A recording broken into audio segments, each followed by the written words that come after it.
बड़ी खबर, मुनाफाखोर एम्बुलेंस मालिक को गिरफ्तार किया गया है।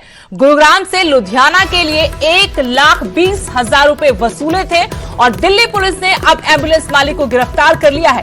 कोरोना काल में जहां लोग परेशान हैं, अपनों को खो रहे हैं, इलाज नहीं मिल पा रहा, ऑक्सीजन की भारी किल्लत है, दवाओं की कालाबाजारी है, तो इस बीच में लगातार ऐसी खबरें मिल रही हैं कि एम्बुलेंस मालिक भी मनमानी कर रहे हैं, मुनाफाखोरी कर रहे हैं।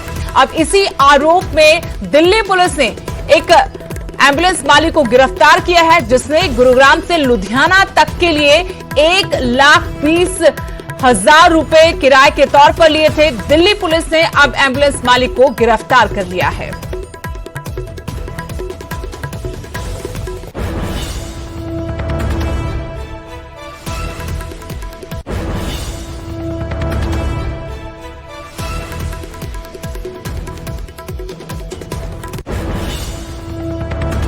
चलिए अब आपको दिखाते हैं कि आखिर ये पूरा मामला था क्या। उन्होंने कहा कि एम्बुलेंस में आपको 1,20,000 देने पड़ेंगे। हमने कहा कि कुछ कम कर दीजिए। उन्होंने कुछ नहीं किया। उन्होंने कहा 1,20,000 देने पड़ेंगे। इवन वो यहाँ से चलने के लिए भी तैयार नहीं थे। सुना आपने, गुरुग्राम से लुधियाना तक का 1,20,000 रुपए किराया।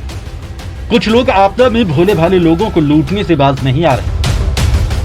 आपदा के समय अवसर तलाशे जाने से मरीज के परिजन काफी आहत हैं और उन्होंने जिला प्रशासन से शिकायत की।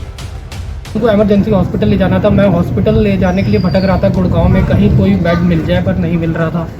तो इतने में मेरी वाइफ को कहीं से पता चला कि लुधियाना में एक बेड अवेलेबल है, तो उनको इमरजेंसी वहाँ ले जाना था। तो जैसे नंबर फॉरवर्ड होके आते हैं कि यहाँ एम्बुलेंस अवेलेबल है, तो हमने कॉल किया। उन्होंने कहा कि एम्बुलेंस में आपको 1,20,000 देने पड़ेंगे। हमने कहा कि कुछ कम कर दीजिए। उन्होंने कुछ नहीं किया। उन्होंने कहा 1,20,000 देने पड़ेंगे। इवन वो यहाँ से चलने के लिए भी तैयार नहीं थे जब तक उन्हें पेमेंट ना दी जाए। दरअसल जिला प्रशासन द्वारा जारी किए गए हेल्पलाइन नंबर पर कई बार फोन किया, लेकिन किसी ने उनका फोन नहीं उठाया। ऐसे में उन्हें मरीज को लुधियाना ले जाने के लिए परेशानी का सामना करना पड़ा। इसी क्रम में मरीज के परिजन एम्बुलेंस चालक की मनमानी का शिकार हुए। यहाँ पे हर जगह बहुत ज़्यादा लूट चल रही है एम्बुलेंस पे। मैंने भी कॉल की थी, बट कहीं कोई नहीं कर रहे हैं कम। ये एक्सट्रीमली ज़्यादा चार्ज है। ज़्यादा क्या कुछ कहना चाहेंगे जिला प्रशासन से, प्रदेश सरकार से? मैं इतना ही कहूँगा कि हॉस्पिटल स्टाफ और हर चीज़, आपको ग्लूकोज वगैरह चढ़वाना, उसके लिए भी आपसे 7-7 हज़ार घर में लिए जा रहे हैं। और एम्बुलेंस के तो रेट बहुत ही ज़्यादा 1.25 लाख हो चुके हैं यहाँ से जाने के। तो इनको भी इन सब चीज़ों को कंट्रोल करने की बहुत ज़्यादा ज़रूरत हो चुकी है। मैं खुद इतना ऑक्सीजन के लिए भटका हूँ, एक सिलेंडर अवेलेबल नहीं है कहीं भी। आपदा को अवसर में बदलने का ये कोई पहला मामला नहीं है। इससे पहले भी साइबर सिटी में कई एम्बुलेंस चालकों पर मनमानी किए जाने के आरोप लगे हैं।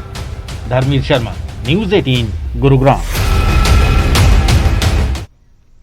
और न्यूज़ 18 ने ऑपरेशन कालाबाजारी चलाया है, जिसके ऊपर अब असर होना शुरू हो गया। खबर दिखाए जाने के बाद स्वास्थ्य विभाग हरकत में आया है। ड्रग इंस्पेक्टर ने मेडिकल स्टोर पर दबिश दी है।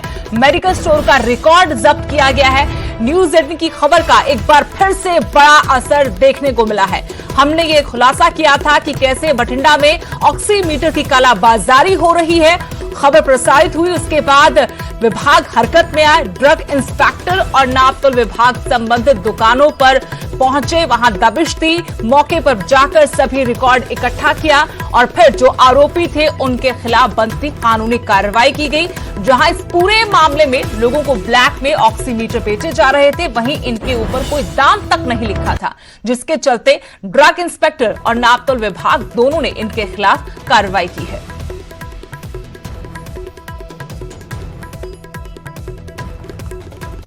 ਪੰਜਾਬ ਦੀ ਖਬਰ ਦਾ ਇੱਕ ਵਾਰ ਫਿਰ ਤੋਂ ਵੱਡਾ ਅਸਰ ਹੋਇਆ। ਅਸੀਂ ਤੁਹਾਨੂੰ ਖਬਰ ਦਿਖਾਈ ਸੀ ਕਿ ਕਿਸ ਤਰ੍ਹਾਂ ਆਕਸੀਮੀਟਰ ਨੇ ਵੱਧ ਰੇਟਾਂ ਤੇ ਮਿਲ ਰਹੇ ਨੇ। ਤੁਸੀਂ ਵੇਖ ਸਕਦੇ ਹੋ ਉਸੇ ਦੁਕਾਨ ਦੇ ਵਿੱਚ ਦਬਸ਼ ਦਿੱਤੀ ਅਧਿਕਾਰੀਆਂ ਨੇ, ਡਰੱਗ ਇੰਸਪੈਕਟਰ ਪਹੁੰਚੇ ਨੇ ਤੇ ਹੋਰ ਵੀ ਅਧਿਕਾਰੀ ਜਿਹੜੇ ਨਾਪਤੋਲ ਵਿਭਾਗ ਦੇ ਪਹੁੰਚੇ ਨੇ ਔਰ ਅੰਦਰ ਚੈਕਿੰਗ ਹੈ ਫਿਲਹਾਲ ਇਹਨਾਂ ਦੀ ਕੀਤੀ ਜਾ ਰਹੀ ਹੈ। ਹਾਲਾਂਕਿ ਰਿਕਾਰਡ ਦੇ ਵਿੱਚ ਕਹਿ ਰਹੇ ਕਿ ਜ਼ਿਆਦਾ ਜਿਹੜੇ ਆਕਸੀਮੀਟਰ ਹੈ ਤੋਂ ਬਰਾਮਦ ਨਹੀਂ ਹੋਏ, ਪਰ ਫਿਰ ਵੀ ਇਹਨਾਂ ਦਾ ਚਲਾਨ ਹੋਏਗਾ, ਉਹਨਾਂ ਦੇ ਖਿਲਾਫ ਕਾਨੂੰਨੀ ਕਾਰਵਾਈ ਹੋਏਗੀ। ਅਧਿਕਾਰੀ ਨੇ ਜਿਹੜੇ ਉਹ ਰਿਕਾਰਡਸ ਇਕੱਠਾ ਕਰ ਰਹੇ ਨੇ। ਆਪਾਂ ਨਾਲ ਗੱਲਬਾਤ ਕਰਨ ਦੀ ਕੋਸ਼ਿਸ਼ ਵੀ ਕਰਦੇ ਹਾਂ ਕਿ ਆਖਿਰਕਾਰ ਹੁਣ ਤੱਕ ਕਿਸ ਤਰ੍ਹਾਂ ਦੀ ਕਾਰਵਾਈ ਰਹੀ। सर की हुण तक दी कार्रवाई हुई है? तुसीं डॉक्यूमेंट्स इकट्ठे कर रहे हो, रिकॉर्ड वगैरह चेक किया है, कार्रवाई की रही है हुण तक? ਇਹਦਾ ਲੀਗਲ ਮੈਟਰੋਲੋਜੀ ਡਿਪਾਰਟਮੈਂਟ ਵਾਲਿਆਂ ਨੇ ਜੋ ਵਿਦਆਊਟ MRP ਹੈ ਉਹਦੇ ਤੇ ਐਕਸ਼ਨ ਲਿੱਤਾ ਹੈ। ਲੀਗਲ ਮੈਟਰੋਲੋਜੀ ਡਿਪਾਰਟਮੈਂਟ ਤੇ ਡਰਗ ਐਕਟ ਦੇ ਅਧੀਨ अपनी ड्रग एंड कॉस्मेटिक एक्ट 'ਚ जो सेल परचेज रिकॉर्ड्स ਵੈਰੀਫਾਈ ਕੀਤੇ ਗਏ ਨੇ। ਸਿਰਫ ਇੱਕ ਦੁਕਾਨ ਤੇ ਵਿਜ਼ਿਟ ਕੀਤਾ ਜਾਂ ਹੋਰ ਦੁਕਾਨਾਂ ਤੇ ਵਿਜ਼ਿਟ ਕਰ ਰਹੇ ਕੋਈ? ਕਾਫੀ ਦੁਕਾਨਾਂ ਤੇ ਇਹੀ ਹਾਲ ਹੈ, ਸਿਰਫ ਇੱਕ ਦੁਕਾਨਦਾਰ ਨਹੀਂ ਆਪਾਂ ਦੋਸ਼ੀ ਕਹਿ ਸਕਦੇ, ਤਕਰੀਬਨ ਮਾਰਕੀਟ ਦੇ ਵਿੱਚ ਕਾਫੀ ਜਗ੍ਹਾ ਚੈੱਕ ਕੀਤਾ ਹੈ, ਸਾਰੇ ਪਾਸੇ ਇਹੀ ਹਾਲ ਹੈਗਾ। ਅਸੀਂ ਹੁਣ ਚੈਕਿੰਗ ਕਰਾਂਗੇ ਡਿਪਾਰਟਮੈਂਟ ਨੂੰ ਨਾਲ ਲੈ ਕੇ, ਜਿੱਥੇ ਵੀ ਹੋਰ ਹੋਏਗੀ ਤੇ ਅਸੀਂ ਕਰਾਂਗੇ। ਸਰ ਤੁਸੀਂ ਕਿਸ ਡਿਪਾਰਟਮੈਂਟ ਤੋਂ ਆਏ, ਉੱਥੇ ਵਿਜ਼ਿਟ ਕੀਤਾ ਹੈਗਾ ਔਰ ਕੀ ਲੱਗਿਆ ਹੁਣ ਤੱਕ ਤੁਹਾਨੂੰ? ਲੀਗਲ ਮੈਟਰੋਲੋਜੀ ਡਿਪਾਰਟਮੈਂਟ ਵੱਲੋਂ ਇੰਸਪੈਕਟਰ ਲੀਗਲ ਮੈਟਰੋਲੋਜੀ ਹਾਂ। ਅਸੀਂ ਇੱਥੇ ਆਏ, ਸਾਨੂੰ ਕੰਪਲੇਂਟ ਰਿਸੀਵ ਹੋਈ ਸੀ, ਗੁਰਦੀਪ ਜੀ ਨੇ ਦੱਸਿਆ ਕਿ ਇੱਥੇ ਆਕਸੀਮੀਟਰ ਰੇਟ ਤੋਂ ਵੱਧ ਵੇਚਿਆ ਜਾ ਰਿਹਾ। ਆ ਕੇ ਇਹਨਾਂ ਦਾ ਚਲਾਨ ਬੁੱਕ ਕੀਤਾ, ਜਿਵੇਂ ਕਿ ਤੁਹਾਡੇ ਤੋਂ ਪਤਾ ਲੱਗਿਆ, ਵੀਡੀਓ ਦੇਖ ਕੇ ਪਤਾ ਲੱਗਿਆ ਕਿ 1300 ਰੁਪਏ ਦਾ ਇਹਨਾਂ ਨੇ ਲਾਇਆ ਗਿਆ। ਉਹਦੇ ਉੱਤੇ ਕੋਈ MRP ਹੈ ਨਹੀਂ, ਇਸ ਕਰਕੇ ਵਿਦਆਊਟ MRP ਸੇਲ ਤੇ ਇਹਨਾਂ ਦੇ ਉੱਤੇ ਜੋ ਕਾਰਵਾਈ ਬਣਦੀ ਹੈ ਚਲਾਨ ਬੁੱਕ ਕਰਕੇ ਭੇਜ ਦਿੱਤਾ ਗਿਆ ਉੱਪਰ। ਸਰ ਵੈਸੇ ਕਿਸੇ ਡਿਪਾਰਟਮੈਂਟ ਨੂੰ ਇਨਫੋਰਮੇਸ਼ਨ ਕਿਉਂ ਨਹੀਂ ਹੁੰਦੀ? ਕਹਿੰਦੇ ਸ਼ਿਕਾਇਤ ਆਈ ਹੈ, ਸਾਨੂੰ ਪਤਾ ਲੱਗਿਆ, ਵੈਸੇ ਤੁਹਾਡੇ ਸੋਰਸ ਕਿਉਂ ਨਹੀਂ ਕੰਮ ਕਰਦੇ? ਸੋਰਸਿਸ ਦੀ ਗੱਲ ਇਹ ਹੈ ਜੀ ਵੀ ਕੱਲ ਬੱਸ ਸਟੈਂਡ ਦੇ ਇਰਦ ਗਿਰਦ ਜਿਹੜੇ ਮੈਡੀਕਲ ਸਟੋਰਸ ਹੈ ਉੱਥੇ ਚੈਕਿੰਗ ਕੀਤੀ ਗਈ ਸੀ। ਅੱਜ ਹਮੇਸ਼ਾ ਹੀ ਦੇਖਦੇ ਆ, ਐਕਚੁਅਲ ਹੁੰਦਾ ਕਿ ਇੱਕ ਦੁਕਾਨ ਤੇ ਕਾਰਵਾਈ ਹੋ ਜਾਂਦੀ ਹੈ, ਉਹ ਵੀ ਨਾ ਮਾਤਰ, ਬਾਕੀ ਸਮਾਨ ਪਾਸੇ ਕਰ ਦਿੰਦੇ ਨੇ। ਲੱਗਦਾ ਨਹੀਂ ਵੀ ਐਟ ਏ ਟਾਈਮ ਤੁਹਾਨੂੰ ਕੋਈ ਰੇਡ ਕਰਨੀ ਚਾਹੀਦੀ ਹੈ, ਕਿਉਂਕਿ ਸਾਰਿਆਂ ਨੂੰ ਪਤਾ ਲੱਗ ਜਾਂਦਾ ਹੈ ਕਿ ਅਧਿਕਾਰੀ ਆ ਗਏ, ਉਹ ਸਮਾਨ ਪਾਸੇ ਰੱਖ ਦਿੰਦੇ ਨੇ। ਅਸੀਂ ਰੇਡ ਤੁਹਾਨੂੰ ਦੱਸਿਆ ਕਿ ਚੱਲ ਰਹੀ ਹੈ 3 ਦਿਨ ਤੋਂ ਲਗਾਤਾਰ ਅਸੀਂ ਕਰ ਰਹੇ ਹਾਂ। ਅੱਜ ਜੋ ਅਸੀਂ ਪਹਿਲਾਂ ਕੋਈ ਰਿਕਵਰੀ ਜਾਂ ਕਾਰਵਾਈ ਤੁਹਾਨੂੰ ਦੱਸਿਆ ਕਿ ਟobacco ਦੇ ਉੱਤੇ ਹੋਈ ਹੈ, ਸਾਨੂੰ ਮੈਡੀਕਲ ਸਟੋਰ ਦੇ ਉੱਤੇ ਨਹੀਂ ਮਿਲਿਆ ਕੁਝ ਐਸਾ।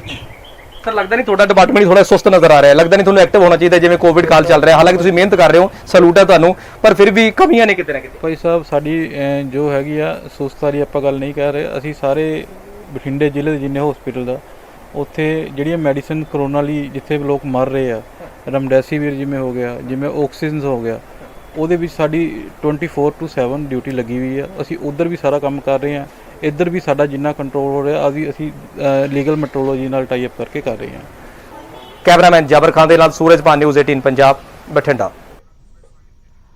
तो न्यूज 18 की खबर पर बड़ा असर एक बार फिर से देखने को मिला है। बठिंडा से मेरे सहयोगी सूरज भान इस वक्त मेरे साथ जुड़े हैं। सूरज भान, हमने दिखाया किस तरीके से कालाबाजारी हो रही है, मनमाने दाम वसूले जा रहे हैं। ऑक्सीमीटर जो सबसे जरूरी है किसी भी कोरोना मरीज के लिए, वहां इतनी बड़ी मुनाफाखोरी चल रही थी। हालांकि खबर दिखाए जाने के बाद न्यूज 18 पर अब तमाम विभाग हरकत में आते नजर आ रहे हैं, लेकिन क्या आगे ये कार्रवाई करेंगे और क्या कार्रवाई होती नजर आ रही है, ये सबसे महत्वपूर्ण सवाल इस वक्त उठता है। बिल्कुल कोई दो राय नहीं है, कोविड का समय चल रहा है और हर कोई आदमी कहीं ना कहीं डॉक्टर के ऊपर डिपेंडेंट नजर आ रहा है। हालांकि ऑक्सीमीटर को लेकर लोग हैं कि इतनी मारोमारी हो रही है कि हर कोई चाहता है कि ऑक्सीमीटर उनके पास हो, क्योंकि ऑक्सीजन लेवल चेक करना होता है। बहुत सस्ता सा इंस्ट्रूमेंट है। अगर इसकी कीमत की बात की जाए तो मेरे ख्याल में 500-600 रुपए से स्टार्ट हो जाता है, जो हमने खबर में दिखाया कि किस तरह कालाबाजारी नजर आ रही है। दूसरी ओर खबर दिखाने के बाद न्यूज 18 की खबर का बड़ा इंपैक्ट हुआ और जो अधिकारी हैं वो अधिकारी वहां पे दुकान के ऊपर पहुंचे हैं, दबिश दी है, उनका रिकॉर्ड है, उनको खंगाला गया है। हालांकि उनके खिलाफ कार्रवाई किस तरह की रहेगी इसके बारे में उन्होंने साफ नहीं किया, लेकिन ये कहा कि इसकी रिपोर्ट बनाकर ऊपर सीनियर अधिकारियों को भेज दी गई है और नापतोल विभाग के अधिकारी और दूसरी ओर ड्रग इंस्पेक्टर वहां पे पहुंचे हैं। हालांकि देरी के बाद प्रशासन जागा है, लेकिन अब कार्रवाई करने की बात कर रहा है। लेकिन प्रशासन ने सिर्फ एक दुकानदार के खिलाफ कार्रवाई की है, पता नहीं धड़ल्ले से कितनी दुकानें के ऊपर इस तरह की कालाबाजारी चल रही है। हालांकि हमने अपने स्टिंग ऑपरेशन में भी 3 से 4 ऐसी दुकानें दिखाई जहां पर धड़ल्ले से कालाबाजारी हो रही है।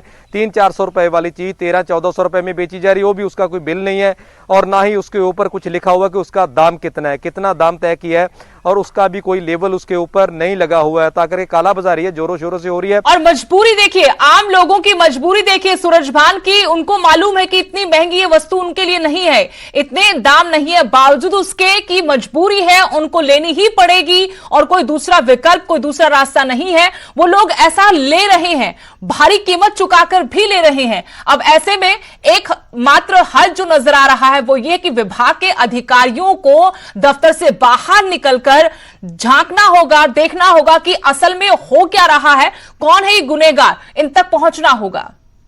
बिल्कुल कोई दो राय नहीं है। जब हमने खबर नशर की तो सबसे पहले इंटीमेशन डिप्टी कमिश्नर को दी। हालांकि डिप्टी कमिश्नर अभी नींद में सो रहे होंगे, क्योंकि जब ड्रग इंस्पेक्टर से बात की तो ड्रग इंस्पेक्टर हरकत में आते हैं। खबर ऑन एयर होती है तो ऑन एयर होने के बाद आखिरकार अधिकारी अपने ऑफिस से, अपने एसी कैबिन से बाहर आते हैं और दुकान के ऊपर दबिश दी जाती है। हालांकि एक दुकानदार के खिलाफ अभी कार्रवाई की और उनसे जो ऑक्सीमीटर है उनको कब्जे में लिया, लेकिन पता नहीं धड़ल्ले से कितने और दुकानदार हैं जो इस तरह मुनाफाखोरी कर रहे हैं। ये सिर्फ बठिंडा की बात नहीं है, पूरे पंजाब की बात करें तो पंजाब में अलग अलग शहरों से यही मैसेज आ रहे हैं, यही खबरें आ रही हैं कि धड़ल्ले से कालाबाजारी है, चाहे ऑक्सीजन हो, चाहे ऑक्सीमीटर हो, चाहे थर्मामीटर हो और तमाम तरह की जो चीजें हैं जो कोविड को लेकर इस्तेमाल हो रही है उसकी कालाबाजारी धड़ल्ले से हो रही है।